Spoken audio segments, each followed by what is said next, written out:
Connected Travelers Podcast, your weekly dose of theme park news and entertainment.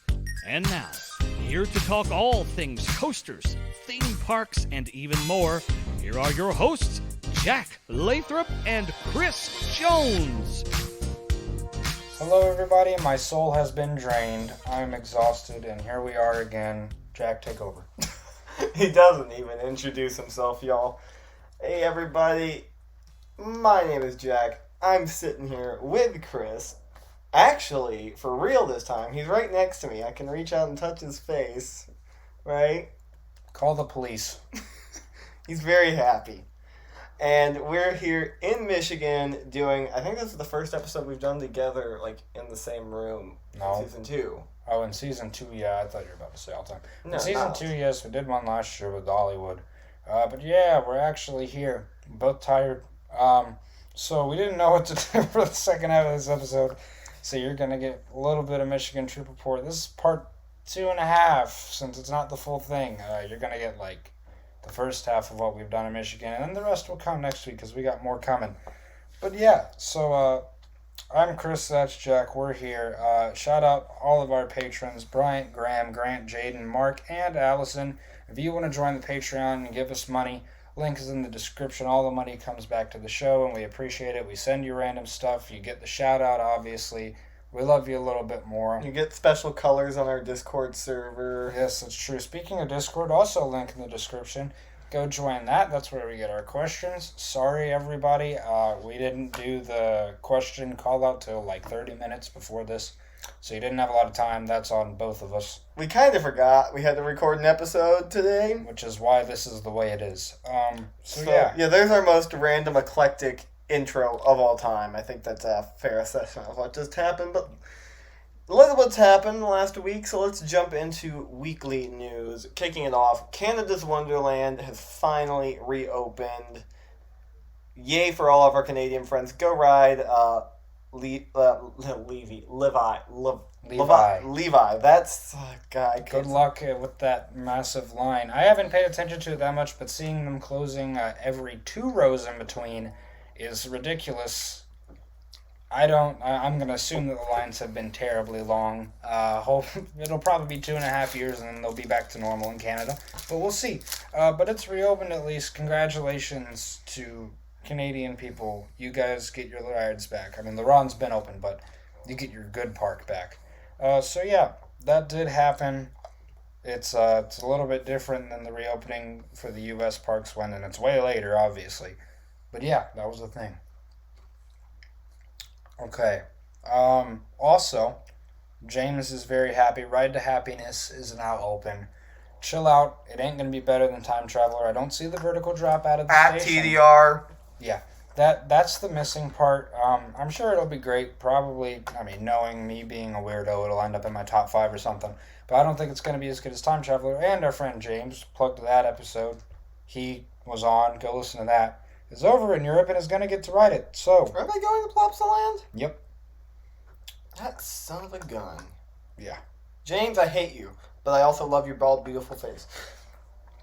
Black Widow at Kennywood, after 3 years of not operating, has returned to operation. Never thought you'd see the day. Never thought I'd see that day. I thought it was just going to sit there and be a lawn ornament. So, let's place our bets now on how long lawn ornaments stay closed. I'm saying 3 years.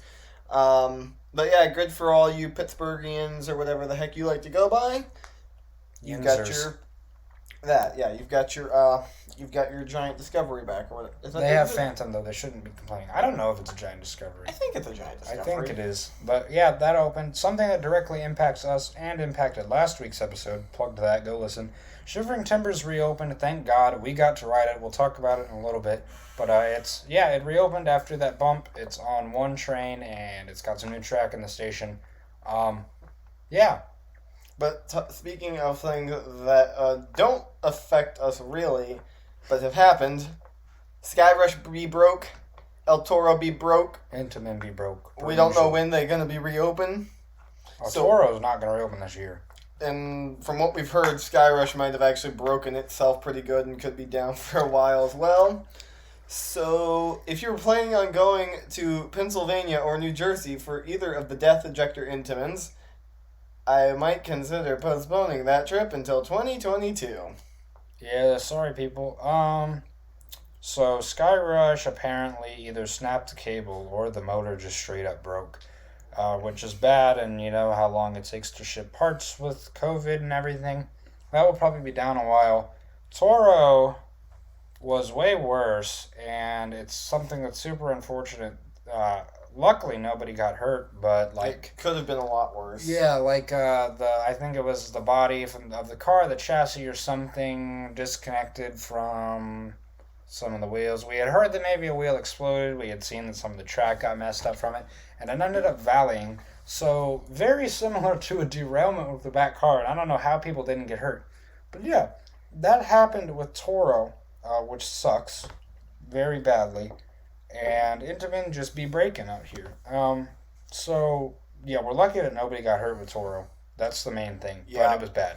And then also, at the same time as all of these Intamins are breaking, Intamin has started teasing something. I So think they have something more important to do, but whatever.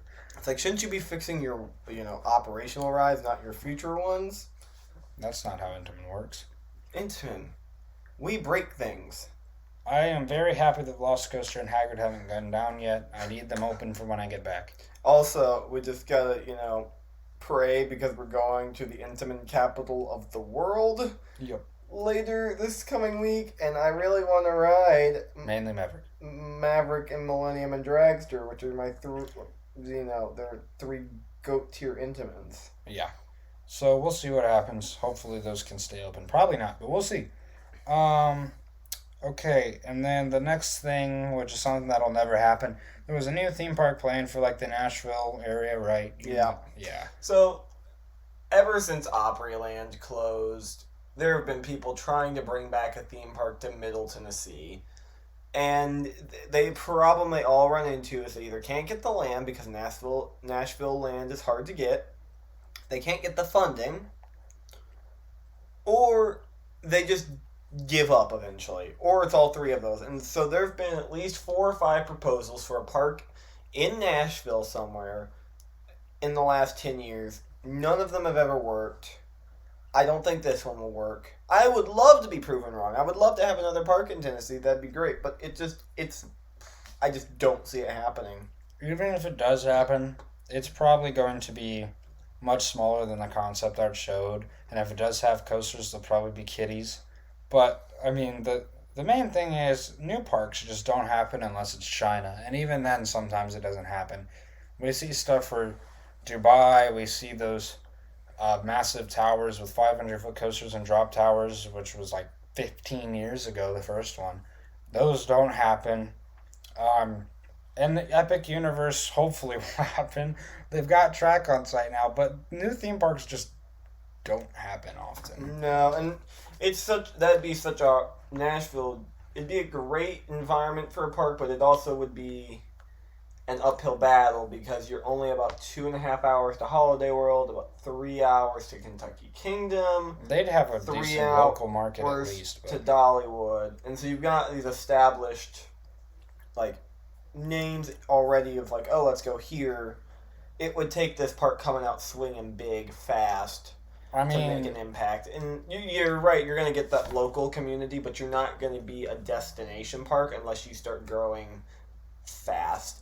Energyland. And sadly, I don't think we're getting Energylandia USA. Rip. Now, let's just throw that concept out here. If that guy wants to build a park, Nashville would be the perfect spot. I'm just saying. How do you somehow get funding from the government in the U.S. for Well, parks? he gets some funding from the government, but the secret is he apparently owns a lot of the largest nightclubs in Europe. Oh. And uses his money from that and lets his son pick out the rides. That's how Zadra got built. He said, I want Goliath. That's what I've heard. Huh.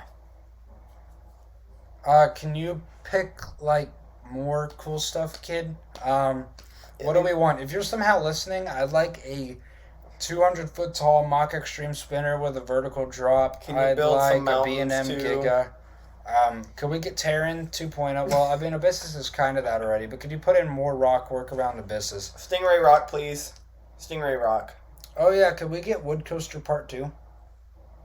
Okay. That'd be easier to get to than wood coaster. That would be easier to get to fix. than wood coaster. Anyway, we're just rambling now. If you're somehow listening and can, go get this into Polish or whatever your language is called, dude. Yeah, please. And that's gonna do it for weekly news this week. Where did we even go with that? Tennessee stuff. Yeah, slower week, just a lot of reopenings, a lot of things closing. We're in that height of the summer season, so not as much is happening. We'll get to announcement season here soon. Oh yeah, real quick, even though nothing's happening, shout out y'all freaking blowing us up. We went from a certain amount of listens a week to literally doubling when we came back for Trip Report season. So thank you guys. To anybody new here, welcome. What's up? This week ain't like it's usually. We're usually a little more formal. We lose a little bit of our, I'm going to say the word charm when we're sitting next to each other and we can just, throw things at each other randomly. So listen to... No, not next week's episode. Listen to the episode the week after that, and that will be as normal as it gets. Yeah, it's a little. These past weeks have been a little bit different, but I still like to think the quality of episode is just as good as the last 2 weeks were. So thank you for coming, and it's obvious that most of you are returning because we've done 2 episodes and they've exploded. We appreciate it. Okay, Ride of the week. Also, go ahead. One random thing with that. If you're new around here, or you're an old-time listener, friend, fan, all of you, we love you all. But if you've got an idea for guests, because guests are going to start back up here in a couple weeks, if you've got an idea for a guest, join the Discord and drop it in episode ideas. We need some guest ideas, because Trip Report season, we're about halfway through it now. Yeah. Also, that's where we get our questions, and we love the questions. Shout out everybody. Okay, Ride of the week. I don't need to spin the wheel because we only have one option, and that is Gatekeeper at Cedar Point. Last week, I said that my opinions had changed a little bit. Now, as far as ranking goes, it's still my least favorite wing, but it did move up a decent amount because it felt way more forceful to me. I actually got some airtime on the floater hill. Positives everywhere. There was some decent whip. Look, it's your perfect prototype wing of what a graceful wing is supposed to be like, but it doesn't have insano moments like Eagle or Thunderbird, which is why it doesn't get above those for me. Thunderbird's got the launch, Eagle's got the drop and the gray out moments. Also, Eagle's setting. I think Thunderbird and Eagle both have better settings. Gatekeeper still got a good. It's got a good setting, but when you compare it to mountains and wooded area, I'm taking those two. Yeah. Yeah, Gatekeeper is really good now. I remember it being just it didn't really do anything for me, but last month, it was really good. Good forces. It felt more like your old school B&M looper than the new to me. We're going to Cedar Point in a few days, and I don't think it's going to be open because B&M broke. But, yeah, it was better for me, and you're not going to get to experience it apparently running better. Yeah, my opinions are kind of what Chris was hinting at with older rides on Gatekeeper. My last drive was very chattery. I think I got one ride on it. It was in the back row, and I was just like, you could just feel the train shuffling. See, it was super smooth for every element. And see, the thing is, I know that can happen day to day, because I've ridden Eagle. I've ridden it 1 hour, and you get to those final helixes, and you can just feel the whole train shuffling, and ride it an hour later, and it's glass smooth. So I know that just changes with wing coasters, how they're riding at that moment. But that's going to get judged on its last ride, and yeah, its last ride wasn't great. That being said, it's a super photogenic coaster. That too. The trains are gorgeous. The track and support colors are gorgeous. Mm-hmm.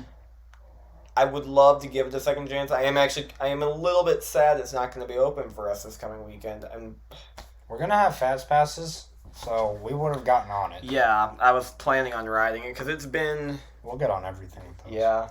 So, Gatekeeper is a good one. It is definitely my least favorite wing coaster I've done, mainly because it's the most uninspiring, for lack of a better word. It's good. See, X-Flight's layout is not exactly inspiring. It just whips.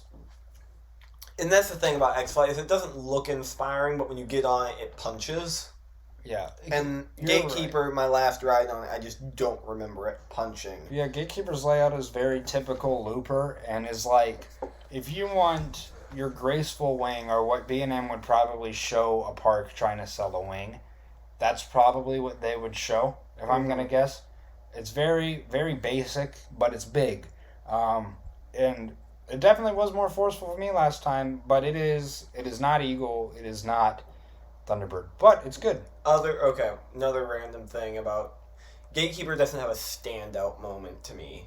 There's not an element on that that's like a cut above the rest. It's all good, but then when you look at the other three wings, Thunderbird's launch and the inline twist, but I'd say the launch is the stand-up feature. Then on X-Flight, its inline twist blows all of them out of the water. And then Eagle's got the drop and probably my favorite vertical loop on a coaster. So yeah, I can agree with that. It doesn't really have one moment that stands above the rest. The keyholes are cool with the near misses. And the whole thing is just fine. It was definitely better than I remembered though, so it did bump up, but yeah, it doesn't have that standout moment to put it above the other two. Yep. So that will be it for rambling about Gatekeeper, and that's it for our B&M Wing Ride of the Week, which also means we need new Ride of the Week ideas. Join the Discord, give us ideas. We're plugging the Discord a lot. Join the Discord. We think it's a fun place to be. You get all the hot takes first. You get all the bad takes first, as we'll get to in a minute. And yeah, some are very bad. Now on to the part of the show y'all control, again, from the Discord, listener questions. So, first one is from Allison. What is the furthest you've gone out of the way for a credit? Okay. Jack is at like 310 credits or something. I am at 282. We are not to that point where we're driving hours for SBF visas yet, so it's not going to be something crazy. I think it is Switchback because we drove like 45, 50 minutes for it, but it's a gravity group. Yeah, so here's the thing about going out of the way for credits. When we plan these trips, it's like we plan to go get that credit, even if it is like out of the way. It's not out of the way. If we stop for something quick, it's literally on the way to our next big place. We ain't going to go an hour away unless we have a ton of extra time. Mm-hmm. So I like the phrasing of this question. I get where you're coming from, but I'm also like changing it, saying like, what's the furthest? Like, it's definitely ZDT is definitely going to get Switchback, but again, we were like planning on doing that. Mm-hmm. So it really wasn't out of the way. It was built into the plan. I'd say the farthest out of the way, like truly spontaneous I've gone, was we made an hour detour in 2018 so we could go to Knoebels for a few hours. If we're saying completely spontaneous, I think there's only 2 times I've ever spontaneously gone to a park, and both of them were, like I said, on the way. One of them being Lake Winnie, which you pass the exit to every time you're going to Dollywood from my place. Or my house. Yeah, which is what happened. So it was like 10 minutes off the exit. And then Family Kingdom in Myrtle Beach, South Carolina, we went to the beach. And it was literally a couple blocks away from my hotel. So I went and rode Swamp Fox and the Wild Mouse there. So, yeah, haven't spontaneously gone out of the way for anything crazy. But as far as just singular credits that we've driven to, even if planned, yeah, Switchback. Mm-hmm. So, definitely Switchback. Okay. Next question. With the addition of the RMC to Fun Spot Atlanta, how should SFOG respond? Six Flags Over Georgia. I think they know. You never know. There could be some new people. If you're new to the community, welcome. There's some bad parts. Stay here. That's funny. It's true, but it's funny. Okay. Here's my opinion. It's Fun Spot Atlanta. Yeah, they're building what appears to be in my opinion, top 5 RMC, maybe top 3. The thing is, it's Six Flags. and they have like 10 or 10 plus roller coasters. One of them being Goliath. One of them being Goliath. They already have an RMC. I definitely think with the market being the way it is, yeah, they will have to add something eventually. But that's how parks work. We're going to do that anyway. You got to do that anyway. So it really is. Fun Spot's not in competition with Over Georgia. No, just like Fun Spot Orlando isn't in competition with Disney World. Yeah, this is the bit. That's essentially what it is. They're building this coaster in the hopes they can piggyback off all the people coming to Atlanta. Because you don't go to Atlanta unless you're an enthusiast for Over Georgia. Atlanta's a great city to go do tons of stuff in. You've got baseball, football, Coca-Cola, Delta. There's tons, and I'm just barely. I got a massive aquarium. There's a racetrack. There's a ton of stuff to do in Atlanta. So you don't go to Atlanta for roller coasters. Oh, sure. They're literally just trying to pull market off the interstate. It's like, hey, we need something to do this afternoon. Let's go to Fun Spot Atlanta and ride this awesome looking roller coaster. Mm-hmm. Their selling point is going to be that they'll have like a pay per ride. Which, will this be the first pay per ride RMC? Yeah. I think so. Yeah. I'm curious to see how big the trains are going to be. Are they going to go full size, or are they going to shorten them like they did with Mind Blower and White Lightning? RMC has never done a non-full sized train. I know, but they could. Who says they couldn't? I mean, there's nothing saying they couldn't, but just looking at the size of it, it makes sense for them to just keep the normal 6-car train. But pretty much, I agree. They aren't in competition. Over Georgia's going to add something anyway. Over Georgia doesn't even really need to respond. It's in its own tier as far as Atlanta.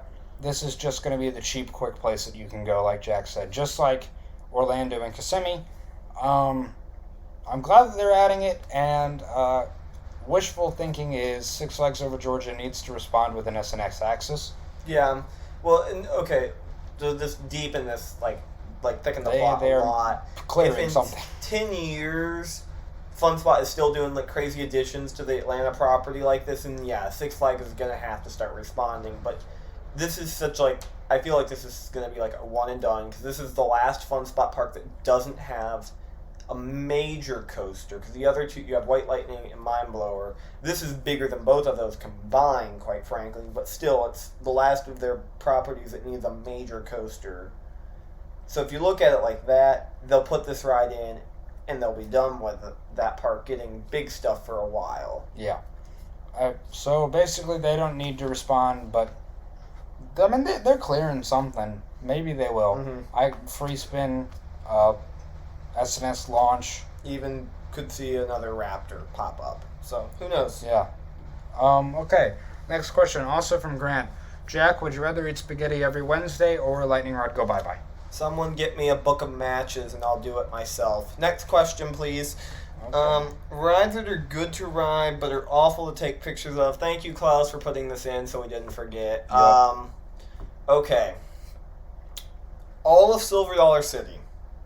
That is probably the hardest park I've ever had to photograph. It's not impossible. But all of Silver Dollar City, there's not a bad coaster at the park, quite frankly. We're discounting whatever the kiddie ride is called. But there's not a bad ride at the park. But trying to take pictures of it, I had to get a freaking plane to get anything unique. Well, you also went to that road behind Time Traveler that not many people. I did get lucky because the service gate was open for Time Traveler, and so I stood on the other side of the gate and got to shoot through it, and I got some great pictures of it. But besides that, like, once you're in the park, you've got the angles that you get in Time Traveler's queue line, the 1 or 2 angles of Outlaw Run, and the couple angles of Wildfire. And my saving grace was I had my 600mm lens with me. So, Silver Dollar City, definitely. Okay. Now, as somebody who doesn't have a camera or a plane, I will say Mystic Timbers is one, because you have to go to the Eiffel Tower to get good pictures of the whole layout, and then you have to have a quality camera to do that. Also, the Beast at the same park is one, which, for obvious reasons. What are some others? Orion, to an extent. you can get pictures of those elements close to the breaker and the lift hill, but I wish that there was some better spots to get pictures of others behind there. So Kings Island, other than Banshee you can get great pictures of, but yeah. And I'm not like contradict you.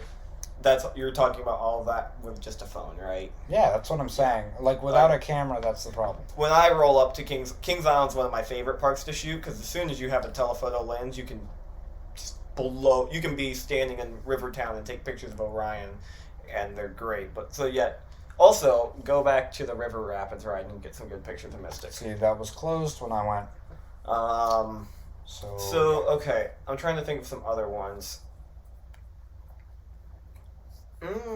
Great to ride, or just going. Raven, when you're not on the walkback tour. Yeah, okay, and that's the walkback tours are definitely a help, but we're not going to count those. Honestly, at this point, Lightning Rod I've taken every conceivable photo of that ride that I legally could. I think not until they RMC it again. Oh. I've got a couple ideas to get some new angles of Lightning Rod, but I'm still fleshing some of them out because we're at the point now where it involves some witchcraft to get pictures of Lightning Rod that are unique, that are the same 5 angles. There's so many like smaller roller coasters I'm not even bothering to mention. But those are probably some of the Silver Dollar City, just if we're going to pick a park, is easily the hardest. I'm trying to think of another. Space Mountain. It's indoors, so. Flight of Fear. Yeah. Yeah, but those types of rides are just pains. Like, pain as a photographer. So. Oh, Prowler. Yeah, that's also one. It's literally Mystic, so. It's the same situation. Mystic, but there is no Eiffel Tower, and there is no like River Rapids ride. Because Mystic is saved by the fact that if you do have a camera, you can get some stuff of it from the River Rapids ride queue and the Eiffel. Mm-hmm. Prowler, there's nothing. So. Yeah. I don't think there's any others. Well, again, there's tons of smaller ones where they're just not worth mentioning. So. Yeah. Okay. Shout out y'all for questions. Once again, join the Discord. So that was it for questions. Now we got Trip Report, the Great Trip Report, part 2.5, since I'm not going to count this as a full part. No, we're only halfway through. So, when was this? Let's flash back. The 3rd. No, like when did this whole it's been a couple months ago now. I was like, hey, we're going to Michigan. Do you want to go with us? Obviously. And so, yeah. Chris, here we are. You flew up to Tennessee on the 3rd. We picked you up from the airport, and we got like 4 hours of sleep. It was great. Like, best sleep ever. For 4 hours. For 4 hours. I actually think I only slept like 2.5, but we're not going to go there. And we got up real early, and we got in the road. We drove all the way to Michigan's Adventure. We did. And we got to Michigan's Adventures. So I'm going to let Chris take the lead on this because this was your first time at the park. Okay. Yeah. So we got there. Shivering Timbers is massive. You see it. You can't see it until you actually get to the parking lot. And then it's right there, literally next to the drive to the booth. Mm-hmm. It's very large. It doesn't look as big as Voyage does, but it's big. So we got in the park, and we went there first. Obviously, it had just reopened, so it was on one train after the whole bump thing. But I didn't have much expectation because not many people had rented it, except for Jack. He's really the only person that, him and El Toro Ryan, are the only people that I've heard truly review the ride. And he had told me that it looked in footage like it was running the fastest he had ever seen. And we pulled up to the park and it was running as fast as it looked in the footage. We rode second to back twice, and we're going again on Thursday to try to get a front row ride. And I'm missing one credit, which we'll get to in a second. But it is pretty much at my expectations, what I expected. It's good floater the whole way down. It definitely picks up a little bit those last few hills on the way out because it gets smaller. You definitely feel the air a lot more.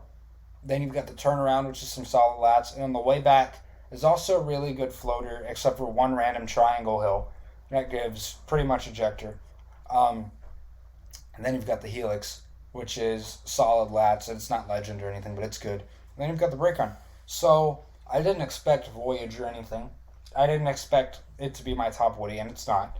It's like a solid 8, maybe 9 out of 10. It's really good. I enjoyed it, but I didn't think it's top 10 or anything. Who would think that? Well, that might be me. So I've been riding Shivering Timbers since 2008 or 2009 is when I rode it for the first time. And it was always good. And back then when I'd ridden 15 roller coasters, I actually probably at one point in time would have said that was my favorite roller coaster. That's been a long time. As we started in 2016, 2017, as we started going to more parks and I started riding more roller coasters, Shivering Timbers just kind of started falling down my rankings. I don't think it ever made it outside of my top 50 because it's a solid roller coaster.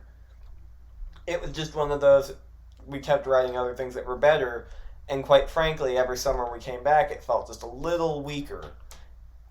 And then we were getting ready for this trip, and we're going through this whole, please let it be open, because it just had this accident, and it's like, oh my lord.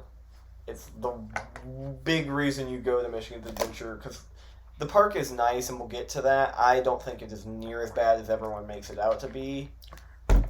But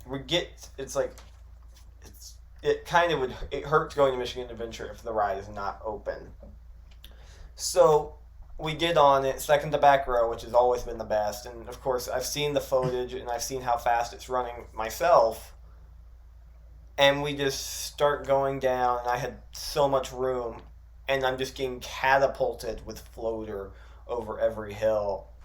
And so yeah, it's in my top 10 now. Okay. And I have no shame, despite what Chris is going to say. So go ahead. Look, it's a good ride, but it is nowhere near top 10, man. I only had one less click than him on both rides, and I could feel it, but it was not anywhere close to Voyage or Toro Camelbacks, and you have it only one spot under Toro, which makes no sense. It's a good floater machine, but it's just not a 10 out of 10. It's not close to a 10 out of 10. It's really, really good. I'm glad I went and rode it. It ain't that good. That's just absurd. Say what you want. I did. You're not going to change my mind on it. That's okay. Trust me. You'll just get bullied online more. Trust me. We rode it, and I'm getting off of it, and I'm like, there's no way it's in my top 10. And the more I'm thinking about it, I'm like, but son of a gun, that was one of them, okay. We had a great discussion. I feel bad. We keep plugging the Discord, but we had a great discussion in our Discord about you have those roller coaster rides where it makes you question your rankings and you just start cackling and laughing and having the time of your life. And Chris can attest to this. I was just laughing my head off on our first ride. Yeah. And to me, it's just one of those things that's just a sign. It's yeah, that's one of your favorite roller coasters. Mm-hmm. And I keep going back to this, and we've had this discussion a couple of times off air. It's the more roller coasters you ride, the harder it is to rank accurately.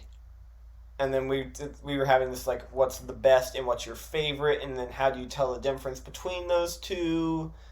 And it just gets real messy. So basically what I'm trying to say is, y'all can make fun of me all you want for having Timbers in my top 10. We will plenty. I'm not going to care, because quite frankly, at the end of the day, it's a roller coaster, and it doesn't matter that much. Oh yes, my God, does. I said it matters that. So much. Anyway, so Shivering Timbers, though, I think Chris will agree with me. It is still an amazing roller coaster. Great. Worth the trip. And it's not your classic CCI. There's not a lot of lateral. It is just the airtime machine. And that's one thing that is missing for me. It doesn't have enough variety. The one thing that I will say for me, and this is... Okay, this year, every wooden coaster, including even Toro. Toro was great. It's a 10 out of 10. But it feels like wooden coasters have been ruined after Voyage this year. Oh yeah, you get it on was a voyage. too much for me to handle. You get on a voyage high, and it's like, yep, everything from here is downhill. Yeah. And this was year 3 of me riding Voyage, so I'm finally over that, like, Voyage is... Yeah, no, it was way too good this year for me. And see, that's, when I rode it for the first time, that's how it was. I was like, oh my gosh, Voyage. Because I remember calling you the first time I rode it, I'm like, oh my gosh, Voyage, it's in my top 5, and you were like, no way. And well, now, no, I understood that it was on my top 5, and then I rode it, and I was a little bit disappointed. It was like number 8 or something. And now, this year, I got back to it. Like, what the heck? Mm-hmm. Look, my, Jack knows this, my top 8 right now, that's the coasters. I have 8 coasters that are my 10 out of 10. They all have placeholder spots right now. We're rewriting Fury, rewriting Rod, and everything's going to get blown up after that. I can't do anything. Like, Voyage, right now is at like 6 or something. But if we take out Fury, we take out Rod, since I haven't ridden them in forever, which I'm going to soon, Voyage is probably number 2 or 3. Mm-hmm. And, so we'll see where it ends up by the end of the year. I'm also have another ride that I'm pretty sure will make it 9, 10 out of 10s coming up soon, which I guess I'll announce that next week. But, yeah. I feel like we've done a really bad job of keeping that secret, and most of you already know. But anyway, in the Discord, if anybody can actually remember what I've said, where am I going? Klaus, don't answer. Klaus, answer. No, please. But yeah, Voyage kind of burner ruined account. wooden coasters. Shivering, it's great. It's really good, but it ain't Voyage. It ain't Toro. It ain't Rod. It ain't Mystic. But yeah, it's good. It's something special. And one more point on Vengeance. Oh my gosh. We're writing that in a few days. Wait, your mind is on Steel Vengeance? Wait a minute. Am I feeling okay? Hold on. We actually are kind of warm. But seriously, his mind is on Steel Vengeance. I don't know who I am. This man is like, we have fast passes, and he's saying that he only wants to ride Maverick and Millie and Dragster all day. I'm like, dude, even if you don't like Vengeance that much, it has a 2-hour line consistently. We're riding it multiple times, no matter what you say. That's just how it works. It's worth it even if you don't like it. Anyway, one more note on Timbers is also this year. We'll keep saying that for the next hour. Yeah, we probably will. It's one of those roller coasters for me that I am always going to have like an emotional attachment to, because I did grow up riding it, and it's just so nice to come back and then be pleasantly surprised by a roller coaster I've been riding for, good lord, almost 12 years now. Yeah.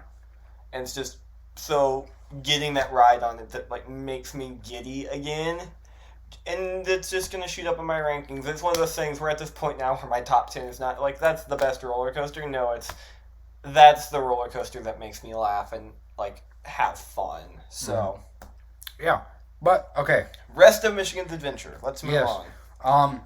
The one card I'm missing is Psycho Mouse. We wanted to do that Mad first. Mouse. Psycho Mouse is The a CGA. Mad Mouse. The Aero Mouse. I do want to ride it because it's an Aero Mouse, so we're gonna go back so I can get the credit. It had a long line, which is expected because it's got terrible capacity, and the opposite Michigan's Adventure aren't the best in the first place, which we'll talk about in a minute. Yeah. So next was Wolverine Wildcat. There's somebody in this room that hates it. I'm gonna be honest. It's not as bad as I've made it out to be on the show in the past. The ride we had on it was probably the best ride I've ever had on it. It still ain't good. That being said, it still ain't good. Yeah, he made it out to be like it was gonna be my least favorite wooden. Like in the past, it would have. Like it used to be like a train wreck. Oh my, what was I thinking? Yeah. And now I was like, so actually wasn't one awful. thing about Wolverine Wildcat is I didn't realize that this is like almost the exact as Phoenix. It's super similar. Basically, what they did is instead of how Phoenix, they changed the direction the turnaround goes. Basically, where the turnaround on Phoenix goes left, Wolverine Wildcats goes right. Yep. And then rather than having you go under the lift hill, the airtime hills just turn. Stay. Yeah. Yeah. So it's still not good. It just doesn't do anything. And it had spots where it jackhammered, but it was not unbearably rough like some wooden coasters I've done. Mm-hmm. But it still ain't good. It's like the potential, not even mid-tier. It's low tier, but it's not the worst. But now take a step back. The potential for RMC to come in and work on that ride, what they could do with that layout would be like a Twisted Cyclone style, which would be amazing. It'd be unlike any RMC that exists, really. Mm-hmm. Because it'd probably be the closest you could get would be Twisted Timbers, where it does not actually intertwine with itself at any point, but it is compact, which Twisted Timbers does a tiny, tiny bit. Mm-hmm. And that's about it. It would be really cool, because all of that is low to the ground and even level, to have that RMC Twisted Madness all in the middle right there. Yep. Would be sick. It probably won't happen because it's Michigan's Adventure. But, yeah, Wolverine Wildcat is not very good, but not the worst. Yeah, definitely better than I've made it out in the past. Okay, Corkscrew. Corkscrew's the second best ride in the park. It is. I didn't realize how early of an arrow this was, and it was great. So lift hill, it's short, and then you do your little pre-drop, and the drop is fine. You actually get some airtime because we were in the back. And then you have the turn, which is jank, but it doesn't hurt. And then you've got the corkscrews, which are jank, but they don't hurt. And then you've got the brake run. It was better than corkscrew at Cedar Point. It's just like that old classic fun aero jank that isn't too much. Mm-hmm. So yeah, I enjoyed corkscrew. I expected it to be the second best ride in the park, and it was. Then we went to Jack Sentimental, Zach Zoomer. Yes. Those are some tiny, tiny trains. No laterals, no airtime, 0 out of 10. Bring an RMC. No, I'm kidding. It was fine. It's literally just Woodstock Express level. And then there's the kids coaster, Woodstock Express, which that area looks nice. Congratulations, Michigan's Adventure. You got something new. That was kiddie coaster. It's whatever. And then the last big coaster that we did, since we haven't done Cycle Mouse yet, was Thunderhawk. And Jack has said Thunderhawk is one of the better SLCs. It is, I guess, by default, my favorite SLC. But it's still not good. No, I never told you. Yeah, I know. Your best roller coaster ever. But it's not awful. Mm-hmm. We did ride in the very back, and the thing about Thunderhawk is, as you ride, the farther back in the train you are, the worse it gets. So we got all the chatter and stuff. I also made the mistake of riding with my sunglasses in my hand, which was great because I'm trying to brace, but I also am trying to not drop my sunglasses, so it was like one or the other. Yeah. And I've already broken one pair of sunglasses to a roller coaster this summer, so I was like, I'm not doing another one, so my head took a little more of a beating than I'd liked. Yeah. Jack said just now that it's not awful. I would like to change that. It is awful, but it is not as awful as the other two SLCs. It is not comfortable at all, but I would never in my life ever ride Mind Eraser again. Thunderhawk, maybe. On a scale of CGA to trash, it's at the CGA end. So if you get that joke, you get that joke. Yeah. The color scheme looks cool. That's the other the color thing about scheme it. does look really nice now that they've repainted it. I'm trying to think. Okay, overall thoughts on Michigan's Adventure from a long-time visitor. Shivering Timber ops were kind of slow, and I'm only going to call them out on... I'm not going to call some of the other ops out as much. Timbers ops don't have an excuse to be slow because you get a 2.5-minute break every time you dispatch a train. Because since they're on one train right now, it takes 2.5 minutes for the train to get through the entire layout. So you've got 2.5 minutes where, yeah, you can't go to the break room or anything, but you just get to stand there and lean. Most of them were sitting there. They had seats. They had seats. You could sit down. And so it's like when that train gets back in the station, it's like move your butts for 30 seconds and get that train out the door. It makes your guests happy because your lines are moving. It makes you happy because you get to sit down for another 2.5 minutes. So that's going to be my complaint with Timbers. Now, when they have two trains on the track, yeah, you can move as slow as you want because even if you take 2.5 minutes to fill a train, the way Timbers blocks are set up, you really can't dispatch a train until the other one's in the helix. So there's a spot where there could be a mid-course. There is, and honestly, I think the original intention was for there to be a mid-course out there, or the option to add one if it ever got like popular enough where they wanted a third train. But they've just never put it on, and quite frankly, I'm happy because there's no brakes. So there's one trim brake on the ride, and that's the other thing. The trim was not on, and so you just flew through the helix, which is amazing. But your ops all around are not great, but that's Michigan's Adventure standard. That's not a COVID thing. That's not just staffing issue. That was expected. That is just how that park is run. Other than that, the park does look really pretty this year. Probably the prettiest it's been in a while. And they actually had a decent, from, again, longtime visitors' point of view, best merchandise selection I've ever seen at the park. So, again, those are all coming from someone who's been visiting since 2005. So, when, like, Chris, I think you would probably, you're going to say stuff and to me like, that's not great, but someone who's been going that long, to me, it looks good. Yeah, okay, so, point of view from somebody who went for the first time. Timbers ops, kind of inexcusable, yes. The other ops were poor, but that was expected. The one thing that I didn't understand, and I don't know if this is just Michigan Adventure policy, because I've seen other parks do it, but a lot of rides only had 2 ops on platform, and one just stayed at panel. I've seen in parks where they've only had 2 on platform, but whoever's on panel just goes and checks restraints and then goes back to panel. So in some cases, you only had 1 op checking an entire train. This happened when we first arrived with Shivering. Shivering was like that. Corkscrew was like that. No, Corkscrew had 3 ops on deck. They moved a 3rd op on right after we got off. Yeah, Corkscrew had, like, if we're talking about Corkscrew was probably the shortest we waited. Yeah, the guy was quick, but it's still... Okay, also, I'm going to throw this out there for people who don't know. Corkscrew is old enough. That ride is still completely run by hand. The train is stopped and released in the station by hand. All of the restraints are released and locked by hand. So...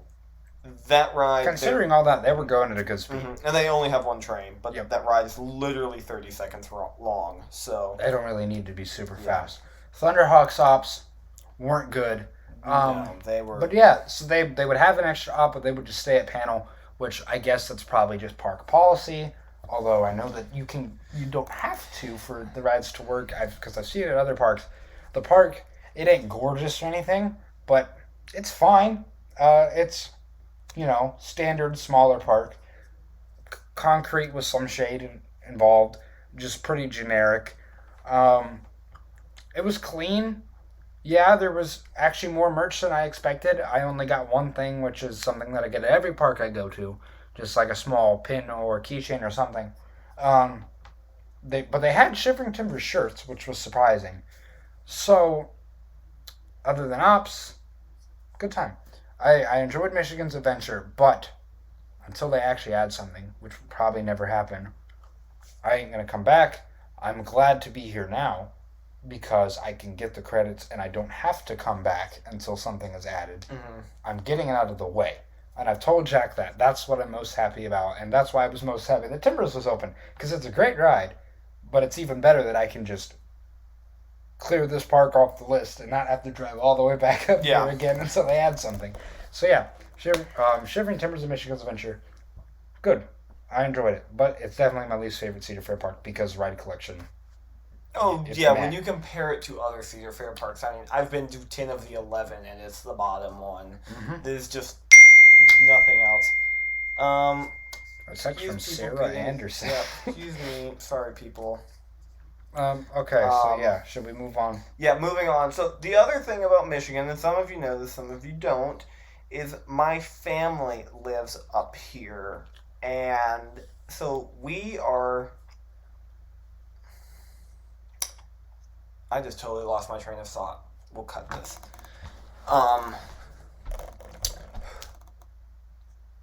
Where do I want to pick it up? Sorry. They live on an orchard. Okay, so we'll just pick it up. So the other thing, and some of you know this, some of you don't, is that my family lives up here in Michigan, my grandparents, and so Michigan's adventure was almost like the bonus, I guess. But we're up here for about a week out on my family's apple orchard, which has its own set of perks, which I'm honestly gonna, argue we've had more fun doing stuff here than we did at Michigan's Adventure. We were at Michigan's Adventure for 2.5 hours. Yeah, but still, would you say you've had more fun there or here? I'm sorry, but I'm gonna pick Shivering Timbers over most other things. Even playing basketball? I've done more than that than I've done. Well, I've been playing every day for the past. We have been playing, but a lot, so. I've done a lot of that, and that's fine. But yeah, so we'll just talk about some of the stuff we did.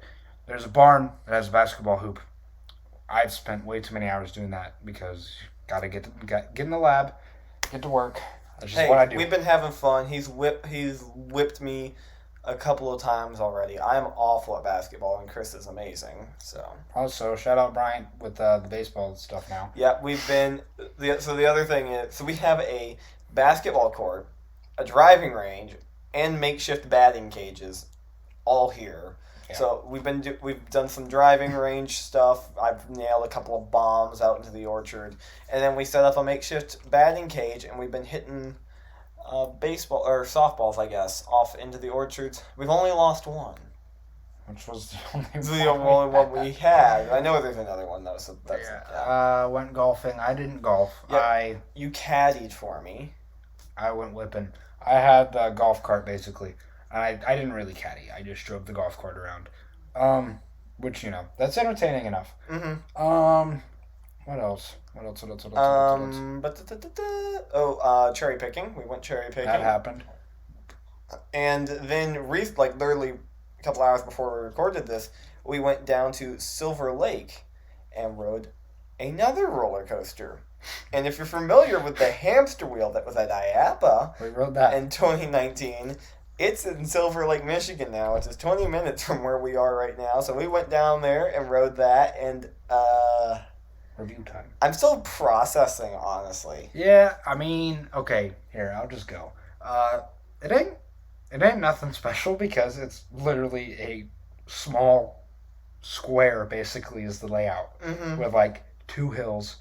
The thing that makes it is obviously the hamster wheel. It rotates while you're on ride. I expected it to be way worse than we were both. It was. We were both honest.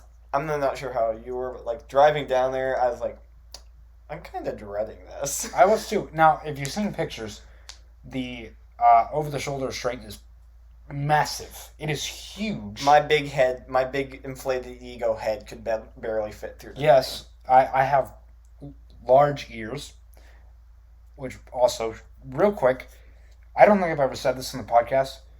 That's one reason why I don't like Wonder Woman, is that my ears literally get pulled up by the straps on Wonder Woman. I don't think you ever even told me that. Okay, I'm going to forgive you because that doesn't sound comfortable. I'm being genuine. Yeah. But the over-the-shoulder restraints are massive. You can barely fit your head through them. You can't really lean forward that much. So, knowing that, we had both seen pictures of it. We thought that it was going to be so uncomfortable, headbanging everywhere. But they ain't as bad as you think, because it's basically 2 big cushions. They don't hurt when you headbang. It's soft. So that wasn't that bad. The first spin that you get when you go over a little airtime hill is fun. And then the rest of the layout isn't as good.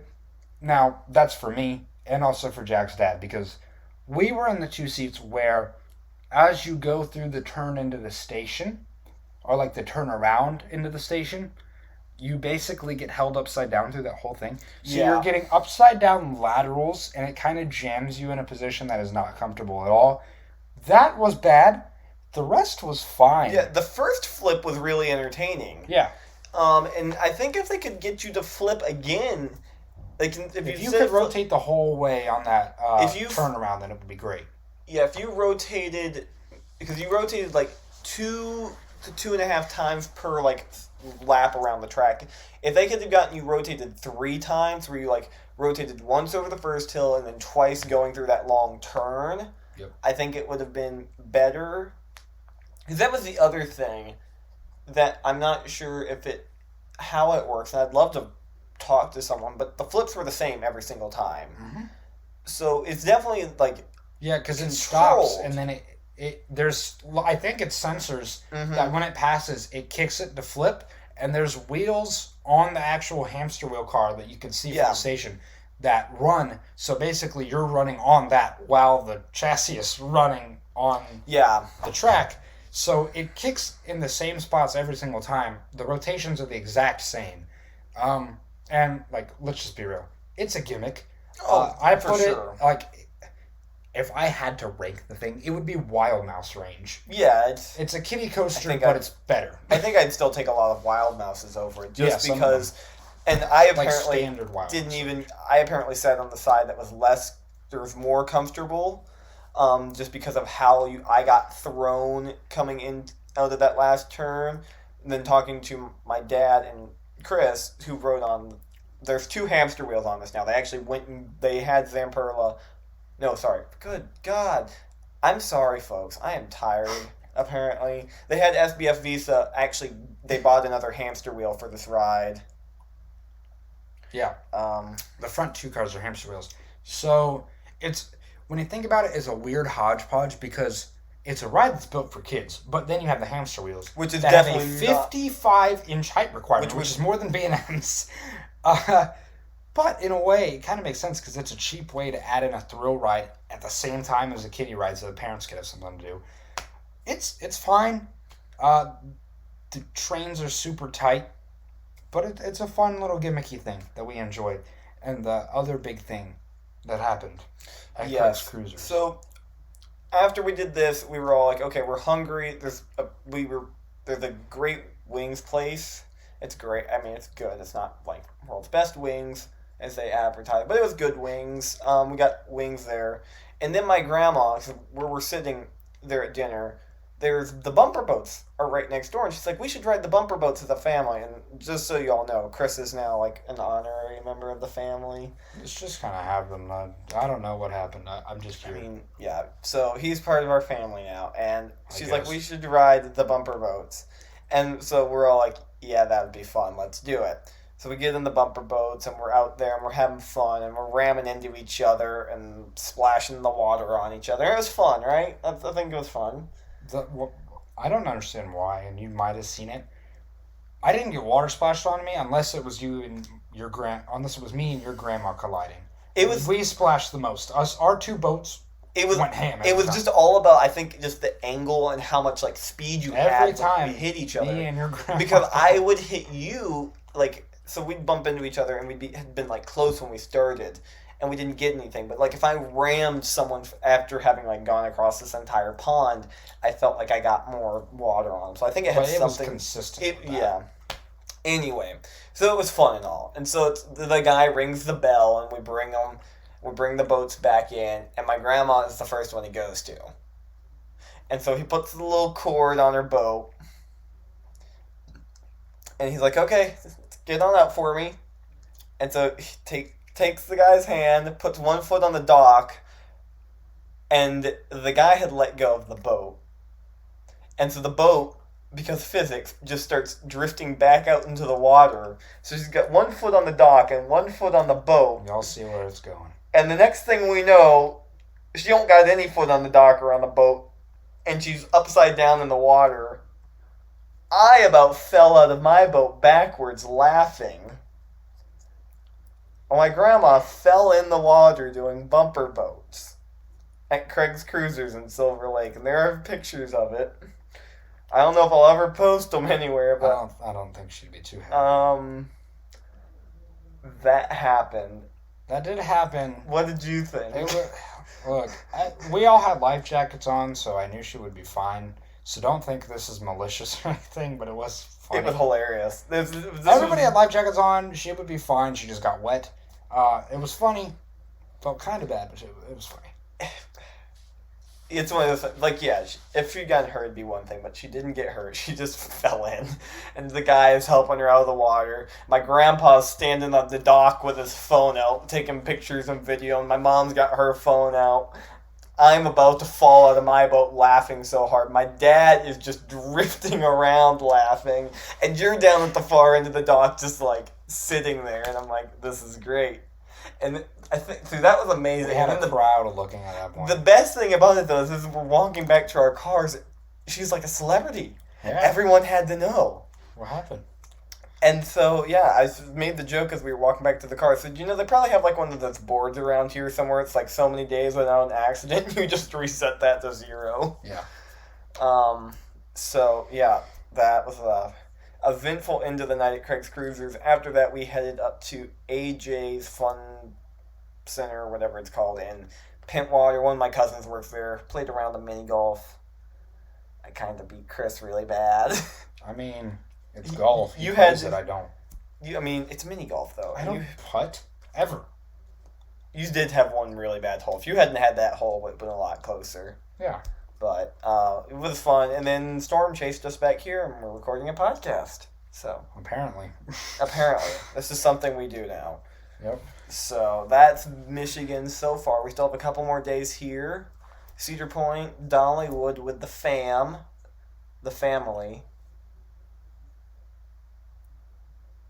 Oh my gosh. Crickets.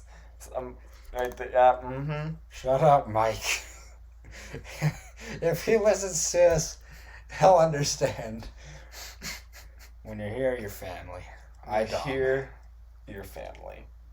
Fast and Furious Supercharged. Coming to Hollywood Studios. Hollywood Studios? What are you talking about? I don't know. That's a Disney park. I don't think we've ever talked about that ride. Fast and Furious sucks. Don't ride it. But, yeah, I think that does it for the Big Trip Report Part 2.5. Mm-hmm. Hope you enjoyed. Part 3 will come maybe next week. We'll see. But, yeah, like Jack said, going back to Michigan's Adventure, then we're doing Cedar Point, then we're doing Dollywood, then we're doing Carowinds. Gonna have some fun. Thank you all for listening so much. This was kind of a hodgepodge of an episode. We're sorry to the new people. Please come back. Yeah, we promise we usually don't ramble this much. One of the things about podcasting a lot of people don't understand, especially when it's easy to just get thrown off. It's easy to get thrown off, but also when you record it virtually, you do have to deal with a tiny bit of internet delay, which results in a more like chunked conversation where it's back and forth. Whereas when we're sitting next to each other, it's a lot easier to just interrupt one another. They can tell. Yeah. Yeah, this is normal conversations between us. Okay, so thank you for listening once again. Quick plugs: Patreon, Discord, every other episode we have. Brian, Allison's book. Darn it, you literally, we were so close. What? We hadn't said his name. I had. Oh, you had? Baseball. Oh. And Patreon. Well, that doesn't count. I just don't count that anymore. Yeah. Okay, also, wrong jokes. I know he said not to do this, but shout out Bryant. Shout out Bryant for being our first love you. Jersey Mike's Elite member of the Patreon. He gets his own special card. Plug for that. Everybody, Bryant, look, if you want cool, like the best of the best, join it because Bryant's I have an idea. Huh. I have an idea. Okay, wait, real quick.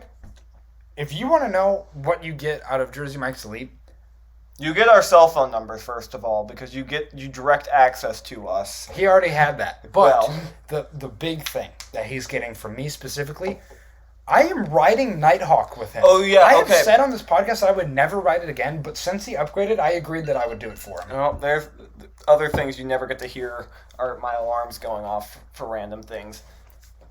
Yeah. Okay, idea. You get to listen to my random idea, people. How about, for him being the first Jersey Mike's Elite member, we take him to Jersey Mike's? Heck yeah. I'm not going to deny Jersey Mike's. It is the best. I love that place so much. Like, you could ask him. I have talked about Jersey Mike's so many times. Every single day on this trip, he has talked about Jersey Mike's. Because he's never had it. We're going to get it. But that would be the best thing, too, is if we waited and he was there for my first time at the Jersey Mike's. I want it earlier. Maybe. We'll let Bryant decide. Bryant, when you hear this, literally tomorrow, since we're recording this on Tuesday instead of Monday, do you want Jack to wait for his first time at Jersey Mike's to be with you? If we can find one. Yeah, that. Okay. Patreon, Bryant, Discord, Allison's book. Twitter at twisted_traveler. Nope, wrong one. No, you Twitter. had it. No, there's not an underscore in Twitter. Twisted. Oh, yeah. Twitter is at Twisted Traveler, but the R at the end of the one. Instagram at Twisted_Travelers. You can follow me at Thrilling Moment. And Chris? On Instagram at Twisted Travelers, Chris. That is it. Thank you for listening. The end. We will see you next week. Thanks for listening to the Twisted Travelers Podcast.